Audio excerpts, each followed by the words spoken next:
There is, it is really close this year. We, as a whole, over the 2 rapid charges, we saw some close racing in the first rapid charge between the USA and New Zealand, and then obviously between ourselves and the Dutch that had a really good finish. So yeah, I think it's going to be a really close final tomorrow, and we're excited. It's a really strong field this year. Very competitive. I think it's even shown by the crews which haven't made it through to the final this year. You've got Canada, who are last year's silver medalists, they haven't made a final. The Polish, who are regularly up there in the A finals, they're not there. So I think one of the strongest fields we've had. Yeah, we had some really hard trials in August we had about 12 people, and was going for the 4 and the 8. Yeah, we were a little unsure where we were. We'd raced previously as a different combination in Henley and did well there, so we were hoping to continue that form here. And yeah, we're really looking forward to the final. To be honest, Greg's integrated actually really well into the crew. And he's really just like one of the others. He's even joined Facebook now, so he's getting to grips with a lot of the youth side of things. But similarly, again, Greg's a real asset to the crew. He adds a lot of experience, but again, he's just one of 9, but he does a great job, like everyone else. Well, all of us are right now better than we've ever been before, so we're pretty confident about the race tomorrow. But obviously the British are going to be very fast, and we're going to try to just hold them off. So, yeah. You're going to be worried about the fact that you're a canvas up with 250 to go and the British coming back, and Greg screaming and shouting?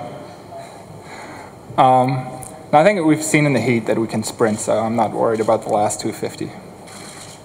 Currently the 8's the priority boat for the sweep in Australia. We've got obviously some very experienced athletes, the Drew Gins, the Duncan Frees, the Sam Conrads that are looking at coming back in the future. But for the time being, we had a 4 that went really well in Munich and won, and we also had the Olympic silver medal 4 from obviously Beijing, but also from Poznan last year. So the selectors decided that obviously trying the 2 together after we had a different combination in Lucerne, and that went quite well. We ended up with a silver medal in the 8, but we decided that through some other uncontrollable circumstances, a couple of guys getting injured after Lucerne, that we're going to put the 2 4s together and see how it went. And so far, so good, and we'll see how we go tomorrow. Yes, the 8 is the priority boat, but because of how it all went, as it happens, the 4 has got some pretty good athletes in it too. The 4 has, originally when it was selected, had got 4 athletes from the 8 from last year as well, 3 from the 8 from Beijing. But theoretically, the 8 is the priority boat.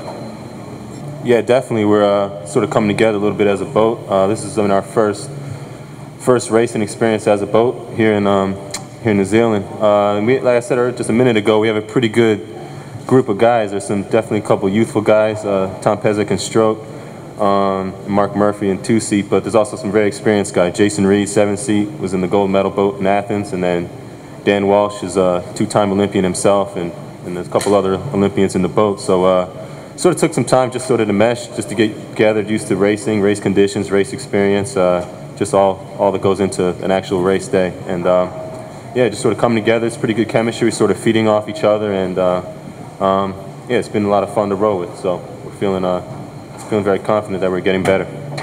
Yeah, it's been great to be down here in the Southern Hemisphere. But coming here regularly, I think the athletes would really like it, but I'm not sure about the rowing federations paying for it, so I think that would be kind of hard to do. Phelan for the Dutch crew. Sorry, Peter for the Dutch. Sorry, Peter for the Dutch crew. Special thing to be here. Yeah, definitely. I mean, you don't often get a chance just as a normal person to go all the way up to New Zealand, and especially for an event like this. But I mean, as Florian says, from a logistical point of view, from a financial point of view, there's a reason why most regattas are in Europe, close to the home bases of most federations. But it's certainly a treat to be out here in November in late spring in Carapira. there's been a slight sort of like acclimatisation, and obviously adjusting the rowing calendar to go and fit in with this cycle, because obviously normally when we race with the World Championships, say in Europe, obviously the season finishes earlier, but the experiences so far of rowing down here have been absolutely fantastic. Certainly one of the best World Championships I've been to. It's been so well organised so far. The course is sort of like lovely. There was earlier in the week, there was a lovely stretch where you could really paddle out for quite a long mileage, and the people out here have been great. I mean, certainly we're based in Hamilton, and everyone's so friendly there. You know, just wandering around, get a lot of good luck messages. Maybe not so much now that we're in the final and we're racing the Kiwis, but it's been really, really good. Great experience so far.